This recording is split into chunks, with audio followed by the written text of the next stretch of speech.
This is our second session today. We're going to be focusing on the role of grids in the energy transition.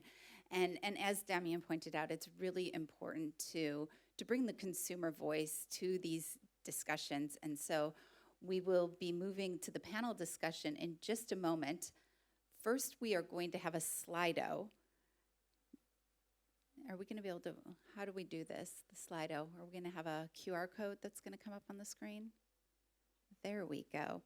Okay, so before we get started, I want to ask everybody to, Damian just presented ENTSO-E's priorities, and I want to hear from the audience, what do you think are the priorities for Europe in the next 5 years? Okay, I think we've got a clear winner already, supporting the decarbonization and competitiveness of the economy. Is this a surprise to anybody in the room? No, not really.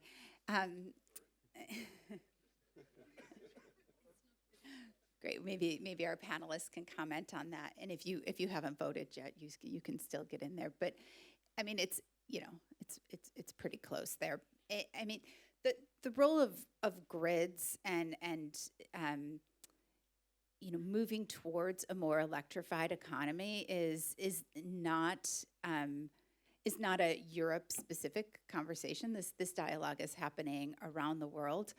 But this theme about the competitiveness of the economy, likewise, is something that we're seeing in a lot of the global discussions. And it's a theme that we talk about a lot at the forum, just in terms of what are those policies needed to strengthen the business case for the investments that are needed.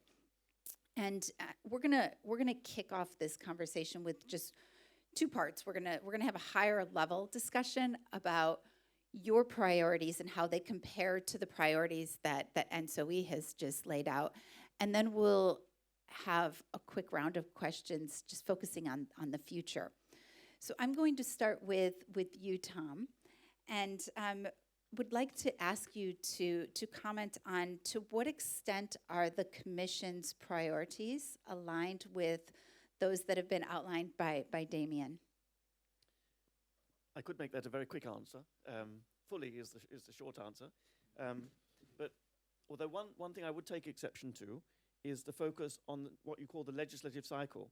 I think we should not try to think of the next 5 years as a legislative cycle. We've got a wealth of legislation on the books already. We're trying to make it a cycle of implementation, of action, of reform, of delivery on our goals, and not just focus on the legislation. Because even in the list of your points that you put up there, there's lots that you've identified, ENTSO-E's identified, as things that are about implementation and reforms, but not necessarily legislation. So that's one point I'd make. But in terms of the goals, I mean, I think the grids are critical to all three dimensions. I mean, whatever one we put first, whether it's the security goal that we've just talked through, and we know how critical grids are for that. On the affordability side, we also know that that's been important to us throughout the crisis. The interconnectivity we had, the trade that your grid allowed throughout the crisis meant that we got through the crisis. Otherwise, we would have been completely stuck and blacked out. And the other dimension of affordability and the grids is knowing how successful your grids are already compared to other economies around the world. Remember, the European grid is one of the most robust in the world compared to North America, also one of the most cost-effective and cheaper grids around the world. So that's already a direct contribution to competitiveness and the affordability of energy already there, which we want to build on. And then, of course, there's the decarbonization part of the triangle. And again, you're all fully seized of what needs to happen to the grid to make all of that happen. And then to deliver on all of those goals, there's the 4 dimensions. Again, this is stuff is your daily life. You're well aware of this.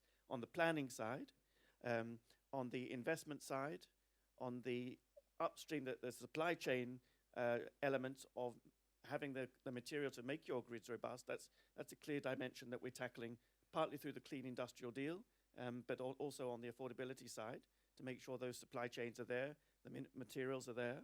So I think there's a lot of, utter consistency, I would say, between what ENTSO-E has put up and what the Commission plans to do in its first few days in the Affordability Action Plan, the Clean Industrial Deal, and then we'll follow that up with the Electrification Action Plan, again, where we'll pick up a lot of these things. But we'll be looking at all of the dimensions you flag and working closely with you. Thank you. Isabel, I'm going to move over to you because energy prices and industrial competitiveness really go hand in hand. And you're representing the view of the industrial side here on this panel. And so how do your priorities, what's your view on the priorities in terms of creating more industrial competitiveness?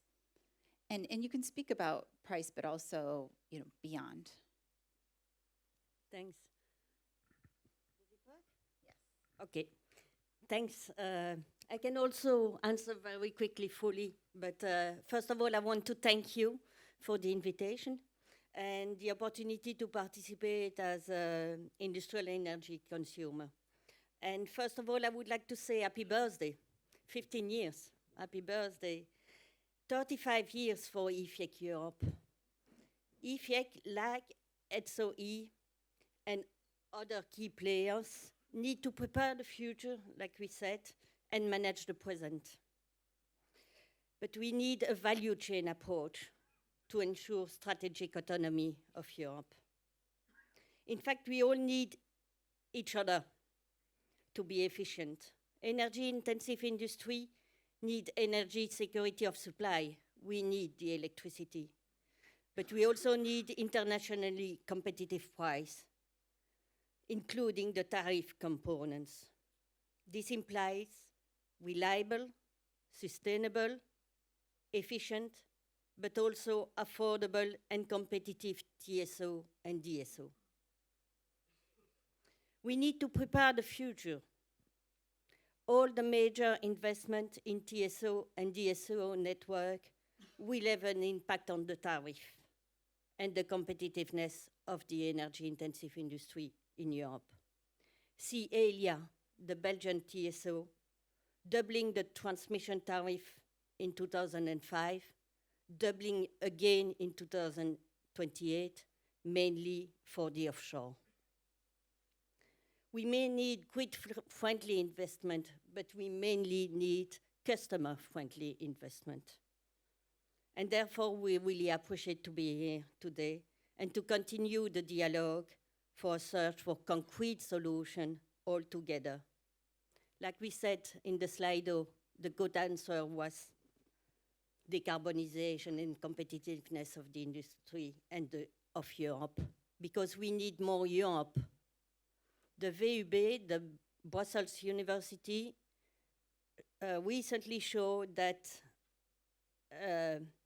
the backup capacity would be 20% lower if we take a European approach rather than a national approach. So we also need to be cautious in investment. Most TSO and DSO are monopolists and regulate via a RAB system. We therefore underline the critical role of regulator to control and minimize the cost, and this in a European perspective. Finally, like we said, a key priority is indeed the efficient operation of the current infrastructure, asset performance excellence, not only for digitalization, but efficient use of existing infrastructure, including cross-border. So, as a summary, we need action, like it was said by the President, and we need cooperation. Thank you. Thank you. In the next round of questions, we'll talk about the future, and I'd love to get your views on flexibility and the role that the large energy consumers can play in terms of providing some of that flexibility that's needed. Now, when we talk about energy consumers, we talk about large energy consumers, but we also need to think about households and people. And as Tom was pointing out, we think a lot about the energy triangle at the World Economic Forum as well, about security of supply, about sustainability, but then affordability. And this theme about the equitable transition is really top of mind for stakeholders around the world, and especially here in Europe after Russia's invasion of Ukraine. Price and affordability has become really important for households. And so I'm really happy to have you here, Sylvia, to represent that voice. You are with the European Consumer Association, and it would be great to hear from you. What are the policy priorities from your perspective to help provide more affordability? Good morning. Thank you also for inviting us to this conference. And I think in the presentation of your priorities, there was a lot that is speaking to us as a consumer network. So BEOC is the umbrella organization here in Brussels for consumers, and we have 44 members from 31 European countries. And when it comes to our objectives for the next 5 years, I think what we want to achieve is that people can live in homes that are affordable to power, heat and cool. I think the cost of living crisis indeed is hitting people where they can afford it at least. It's their food, it's their mobility, it's the housing prices, if it's rent or mortgage, and it's the energy for sure. And I think at the same time, it is very crucial that we do not lose our decarbonization compass. Because we need to implement the agreed legislation, and we cannot roll back. And in that sense, we find it not very constructive that at the moment there are already many people calling, for example, to revisit the CO2 emission targets for cars. Because I think what we all need is a certain clarity and the objective where we want to go to. And in that sense, I also found it interesting to read that the Commission will propose a 2040 renewables target. I think people have very much understood that climate change is at our doorstep. It's here and it's for us. It's not for later and for elsewhere. And there, of course, we all need to also explain better to people what changes are necessary, but people have very often not the right information at the moment, and they have not the means to invest a lot. And that is, of course, the biggest problem. So I think that are maybe the topics we want to work on most.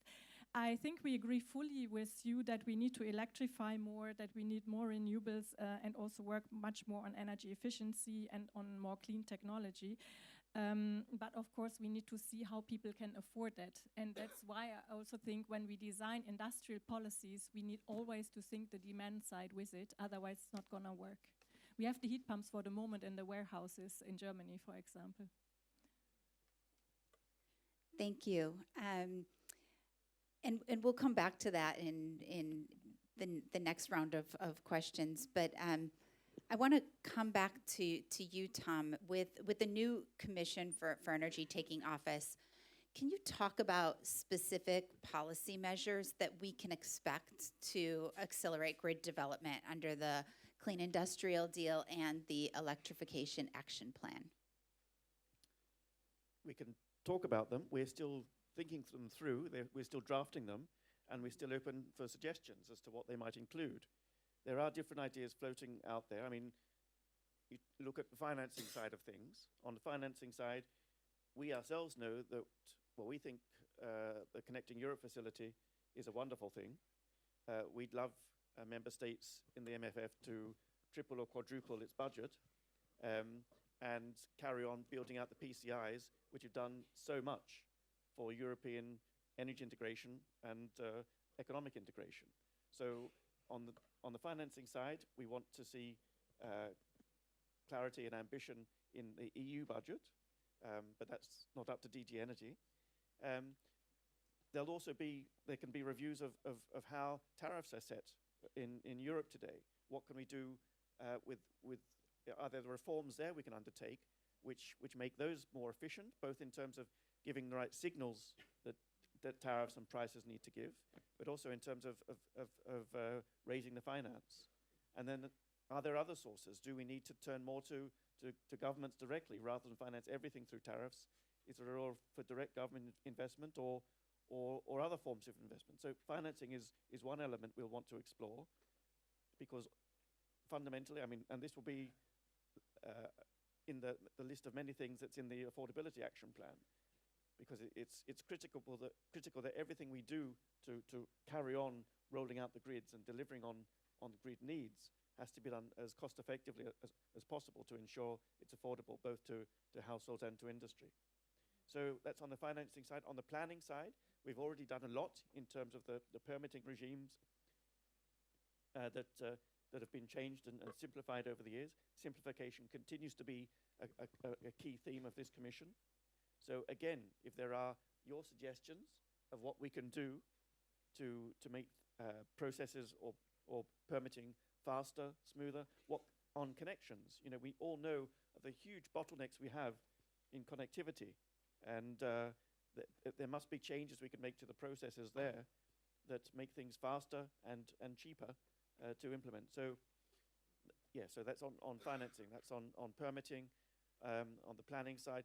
On the supply chain side as well, we're looking at the clean industrial deal aspect of what we need to do to make sure that all elements of the supply chain of all parts of the European economy are as competitive and run as cost effectively as possible. So suggestions there in terms of whether we're talking aggregate purchasing, whether we're designing public procurement rules to help develop European resources rather than always be importing materials. There's a range of different elements that we're talking through, exploring, consulting on, and we're very much open. This is very much a period of being open to your suggestions for bright ideas as to what can make things work better. Do you all hear that? We're going to have 10 minutes at the end, which is going to be questions for the panel, but hopefully it won't turn into a lobbying session. I am curious about the audience.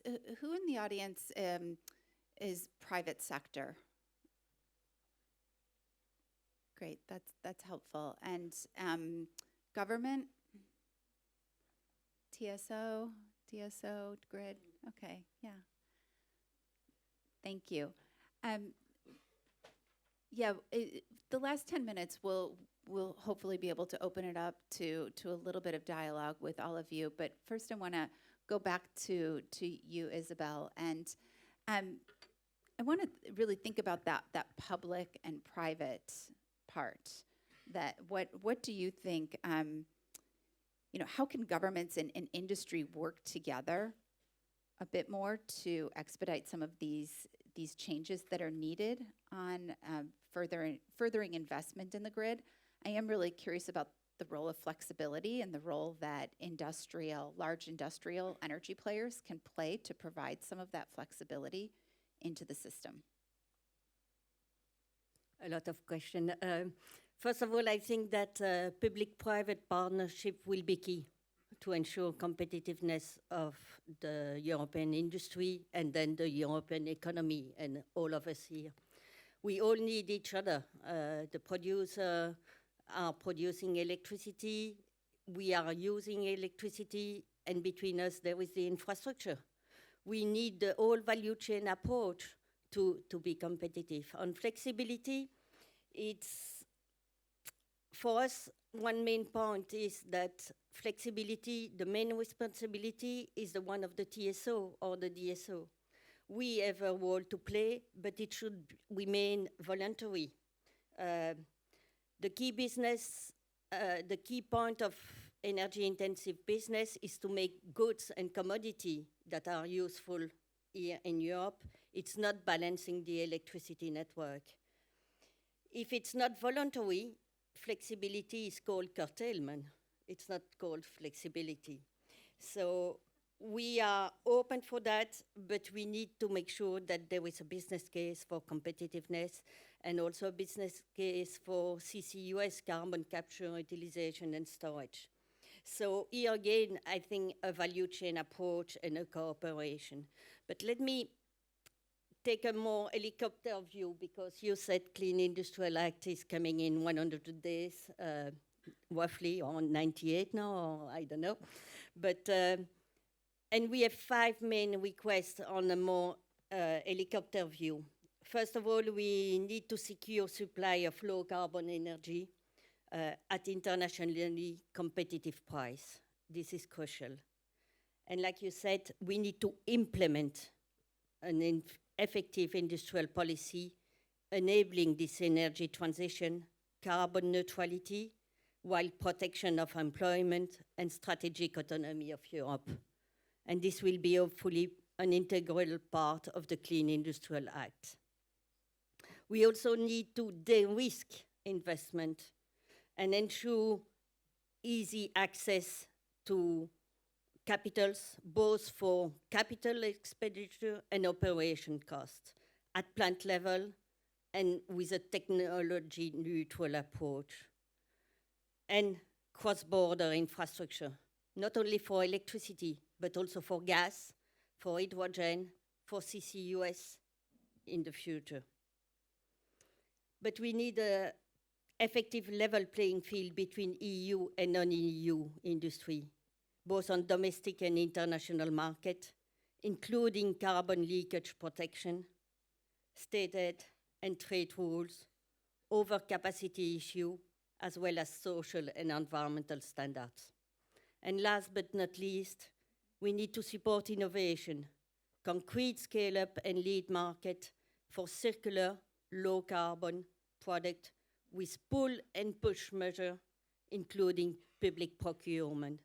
So to summarize here again, we need action, action together, and cooperation. Thank you for that. And you know, what I'm hearing clearly from you is that you want a bit more of a level playing field between EU and non-EU, more investment in infrastructure, including cross-border, and a stronger business case. And you know, I don't want to push too much on the flexibility piece, but I think that there is a real opportunity to strengthen the business case for the large industrial consumers to play a greater role in flexibility. Definitely, it is on the system, it is on the grids, but you know, I don't want to keep pushing on it. But what, you know, is there a role, if there is a stronger business case, is there a role for the large energy consumers to provide a bit more of the flex? Certainly there is a role. Flexibility is key and will be critical in the future network, but there is no one solution. Correct. A paper industry, a chemical industry is not the same. And for those operations running 24 hours a day, 7 days a week, they need to be able to adapt their process, because flexibility is implying change of the production level, is implying consequence in the process level. And for instance, a chemical plant running at 80% of the capacity is not making money at all anymore, and it's not energy efficient. So we are increasing our CO2 emission and having problem with our ETS system. So it should be an integrated approach and adapted to the process. We cannot close some process like that just to provide flexibility. But it's indeed a cooperation again and a solution, local solution, but with a European perspective, or let's say European guidelines and support. Thank you for clarifying that. And I think that there are many opportunities for that public and private cooperation, and you've outlined many of them, and you know, strengthening the business case for the different investments that are needed across the board, including with CCUS, as you pointed out. It's really something to think about as we develop policy. Moving back over to the household and consumer level, let's go a bit beyond policy and talk about collaboration, the types of collaboration that you see are needed across grids, business, and even civil society that are needed to create more affordability and maybe even, you know, involvement of households in the energy transition. Yes, I think on your question on how we can collaborate, I think your doors are open, and we are also in regular contact with the European Commission. And I think BEOC is known here in Brussels as an organization that is very much interested in providing also evidence-based recommendations by talking to the national networks of consumer organizations of what is working well and what is not working so well. And of course, what we do at the moment is also to go back to the national level to ask people for their opinions and experiences. For example, if already somebody has made a change to a heat pump or to an electric car, if they are happy with it or not. And in some countries, what comes out very often is that, for example, the support programs are not stable. And people feel if they have invested, for example, in Poland in a heat pump, they are now the ones who are more punished because in the end they pay more when the electricity changes again compared to people who just stayed on the gas. And that's not very helpful. So I think what we can do is to bring this evidence and to report on the inconsistencies, and we need to address those together.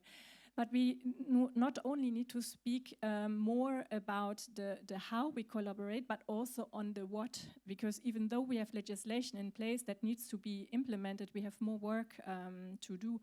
And when we speak about the grids and in particular the second leg of your strategy, which looks very much into the future and decarbonization, I think we need to look very closely also in how much consumers use the grid compared to how much they pay for the grid costs. Because in some countries, they also pay more than industry consumers, for instance. And we need a certain fair share and justice in the system, because we cannot forget that if we want to exit from gas and we are decommissioning gas lines, there are already companies that might start in the very near future to also increase those levies in order to pay for that exiting or reduction process.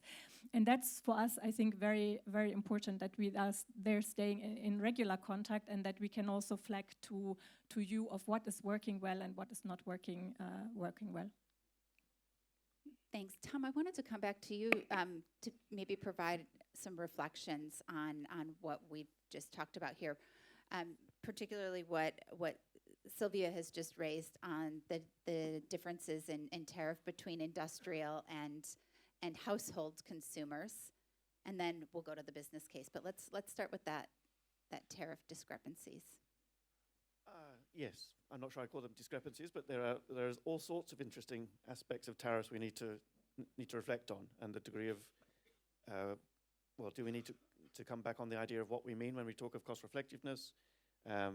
Looking at the degree of cross-subsidization that goes on, and striking the right balance between what's affordable, what aids our competitiveness. So I think, yes, there has to be that kind of reflection to work out what's feasible, what's practicable in terms of tariff reform or any other financing reform. So I think that's all for the good. But I think what both speakers for me have picked up is just what a novel situation we're in terms of both households becoming much more active, providing flexibility, and industry, depending on whether it makes sense, what form it can take. There's flexibility options there. And this is something that you TSOs and ENTSO-E have been grappling with, the changing nature of the players in the electricity market. Next session we'll get on to digitalization, but once we are smart, whether it's smart meters or smart grids or other forms of digitalization, then we have different actors playing a role here. It's all quite new, and we're feeling our way, but we hope we've got the framework in place to help us feel our way and arrive as rapidly and as cost effectively as we can, because the flexibility in all its dimensions are just a fundamental part of the future electricity system. And that's something that we're grappling with. But we do have we think we have the solutions there, and we've got to make progress to reach them. Thanks. And this is something that we're thinking about deeply at the forum, is the future role of the energy consumer, and this move from being passive consumers to being active consumers. And that doesn't necessarily mean actively controlling things, but through digitalization. But there is a lot. There's a lot to be said about how policy and digitalization can support that move to flexibility through more active energy consumers, whether at the household or at the large energy consumer level. Now, I wanted to open the floor to a question or a reflection. You can direct it to one of the panelists or to all of the panelists. Are there? Please, do we have somebody who can bring a mic to? Hello, I'm sorry. Hello. Thank you very much for the interesting discussion. So I'm Leila Sawyer from Current Europe, and we're working on innovation in the electricity grid. I guess my question, so the new commission president, the new same commission president, mentioned closing the innovation gap as one of her top three first priorities. So how do you, I have some suggestions, but in order to not turn it into a lobbying session, I'd like to hear your Thank you. suggestions. Okay, innovation. Does anybody want to jump in? Please. I mean, I could start off simply. We've talked of compasses already this morning, but the president is keen to come out with a competitiveness compass to which, I mean, compasses are meant to work out what direction we're facing, what direction we want to head in, and applying that to competitiveness, it means a review of where are our strengths, what can we do to, and we've gone through it in the case of grids. We need to look at the financing regimes, the planning regimes, the supply chain regimes. There's lots we can be looking at across the board in all the different sectors to work out, as we have been doing with energy, what can we be doing in other sectors to simplify administrative procedures, to cut the costs of permitting or whatever the equivalent is in any given sector. So we want to start mapping this out to see what measures we could be taking in the course of the next 5 years. So for us, that compass exercise and working out what competitiveness can mean in all different sectors, not least in energy, will be one of the starting blocks of the new commission. Thanks. And I'm going to turn to Damien. Yep. Just to say, for us, innovation is one of the keys. You saw it in our roadmap. This is one of the keys for the future. Innovation in all its components. Innovations to be able to take the most of the existing infrastructure, because again, this is absolutely necessary. Innovation in order to invent new ways, new tools, new methods, new operational rules, new IT systems that are going to power this. We know that this future will not happen without innovation, and within ENTSO-E, we have been already for a number of years putting together the innovation initiatives of all our members and bringing together and with the European Commission, with Acer, with all the partners, how these innovations can bring forward the energy policies for the future. So it is a big part for us. It will continue to be. It's one of our key priorities, and you can count on us to continue working on that. Great. So innovation is high on the agenda. Can I add just one point to response to the competitiveness compass? We certainly need to measure it, but we need action. And we need efficient action, and efficient action will be cooperation between actors along the whole value chain and cooperation between member states. We need a European approach. We cannot compete each other within Europe to be strong outside Europe also. So a EU approach is really needed. Thanks. And We I would wanted agree. to put in a plug for the World Economic Forum, along with the International Energy Agency and ENTSO-E, was supported by our knowledge partner Accenture, put out a report recently on strengthening the business and economic case for investment in grid. And it is, issues like strategies and actions such as simplifying administrative procedures and that can make a real difference in that competitiveness for those investments. If it's not profitable for business, the investment is not going to flow. And so I think that needs to be a central part of the framework and the thinking on both innovation and on in a competitiveness compass. We have time for another question or two. We saw another hand up earlier.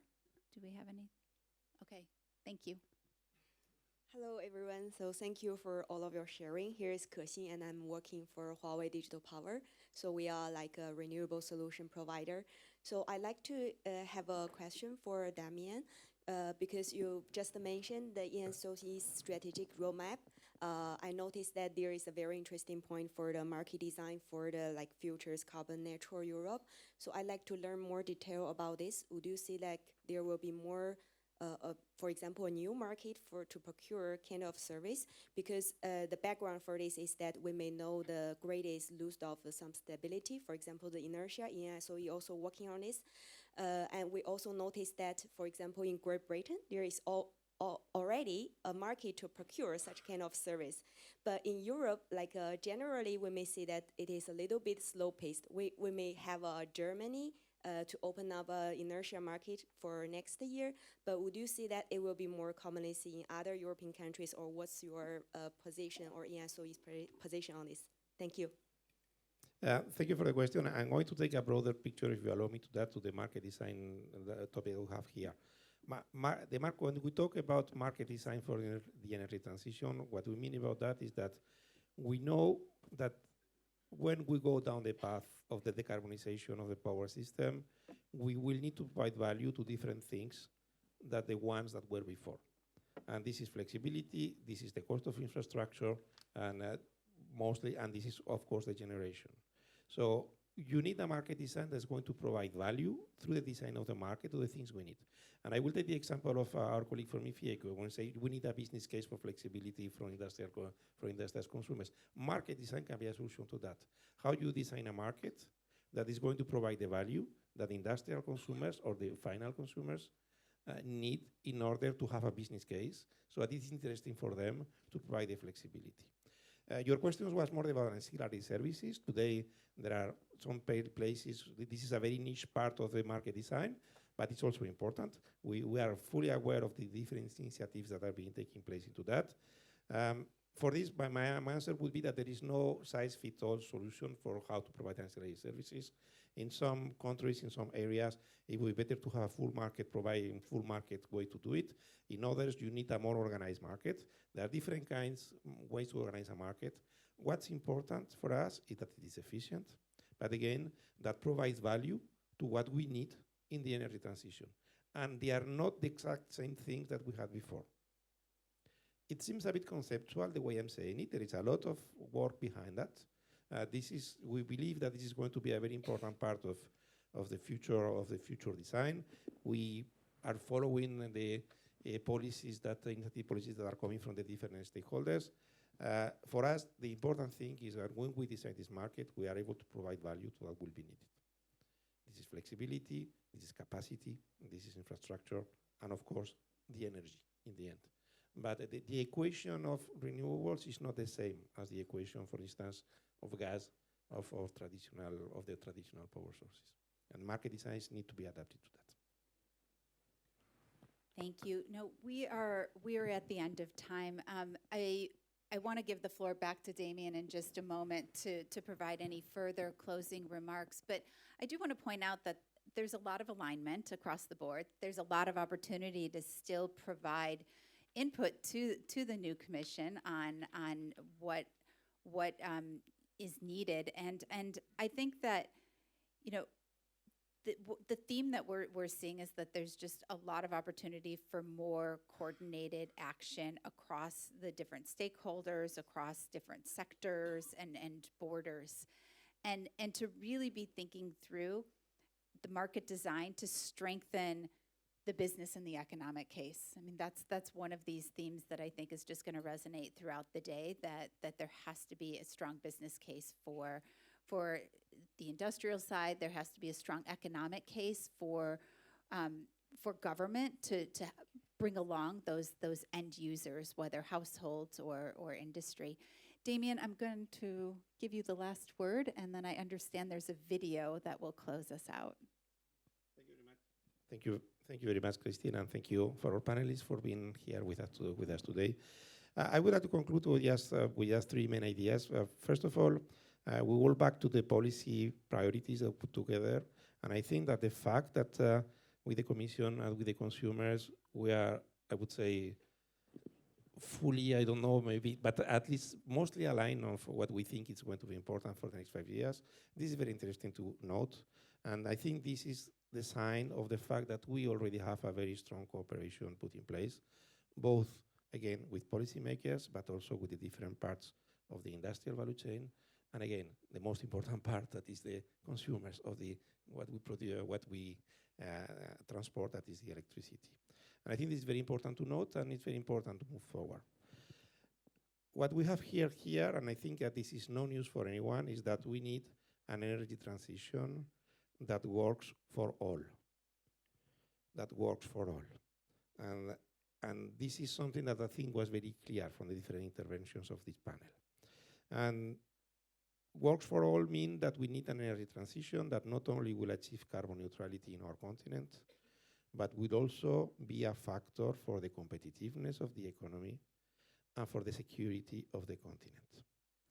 And let me just conclude, speaking on behalf of all my colleagues from ENTSO-E, of our TSO members. We believe it is possible.